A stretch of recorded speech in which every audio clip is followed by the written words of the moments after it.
The hypocrisy is mind-numbing, folks. And I'm here to tell you right now, this office is not going to stand by and let it go by. And when I'm not going to go along to get along, I'm going to call them out on every time. Because here it is. What I want to know from WRAL, is that who you are? Is that who you want to represent yourself to be in this state? Folks, welcome back. We were chit-chatting with Diamond and Silk about this story yesterday. North Carolina's Lieutenant Governor, who you just saw there, Mark Robinson, outraged, and justifiably so, over a political cartoon that linked him and the members of the state's Board of Education to the KKK, something that has happened just 2 days, mind you, into Black History Month.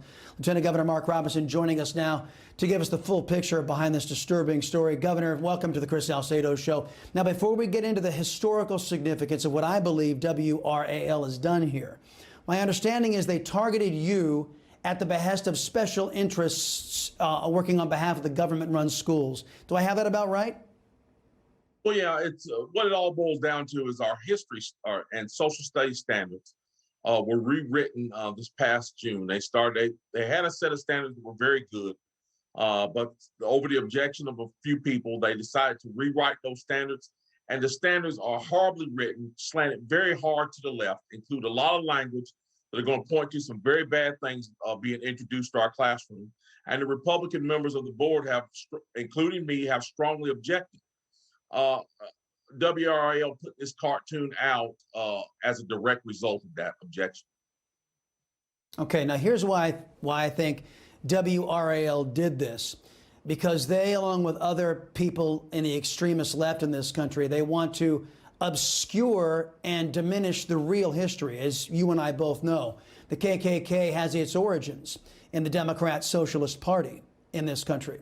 And they are feverishly trying to rewrite history to brand Republicans with this scar in our nation's past. And so trying to link the KKK to the Republican brand rather than historically where it belongs with the Democrats. That is what this effort entails. Do you buy that, sir? I do. Here's the whole thing in a nutshell. What we have been characterized as Republicans on this board, they're saying that we want to erase all the bad out of history. That is absolutely not true. As a student of history, I understand that it is absolutely essential to teach our children about slavery and teach our children about Jim Crow and teach our children once upon a time women didn't get a fair shake in this country, and to teach our children about all the blemishes on our nation's record. But here it is. Ultimately, the way we overcame all those blemishes was with our founding documents, our Constitution, and with our legal system. And so that, to me, that is not what you see in these standards. So somebody said if you were going to name these standards, they would be called 50 Reasons Why the United States of America is Bad. And I think this whole tactic by WRAL smacks back, it harkens right back to the days of when Black Republicans demanded to be treated equal and demanded to vote during Reconstruction and were roundly ridiculed. And then when they couldn't ridicule them enough, they just outright attacked them.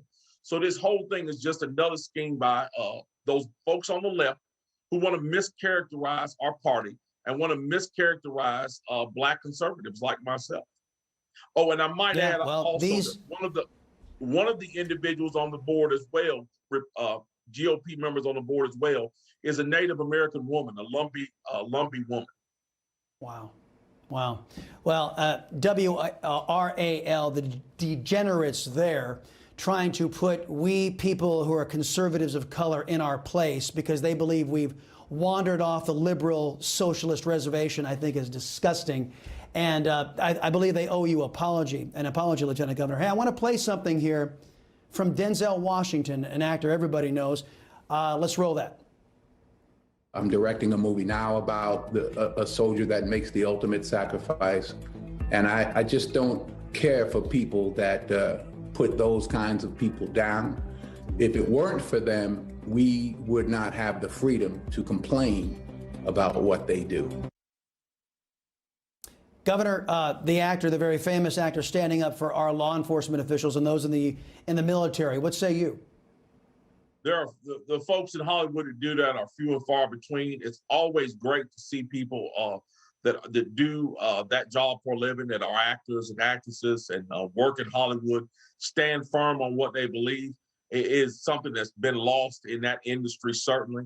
And if he's making a movie about someone who's, if he's making this type of movie, I'll be eager to see it. Denzel Washington has proved himself time and time again to be a person that is imbibed with a lot of common sense and wisdom, despite the fact that those around him don't seem to be.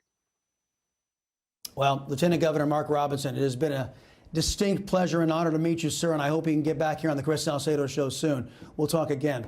Folks, Hi, Emma Reckenberg here. If you like this video, there's a whole lot more to see on Newsmax TV. You can watch for free right here on our YouTube live stream and be the first one here each time our experts break down real news.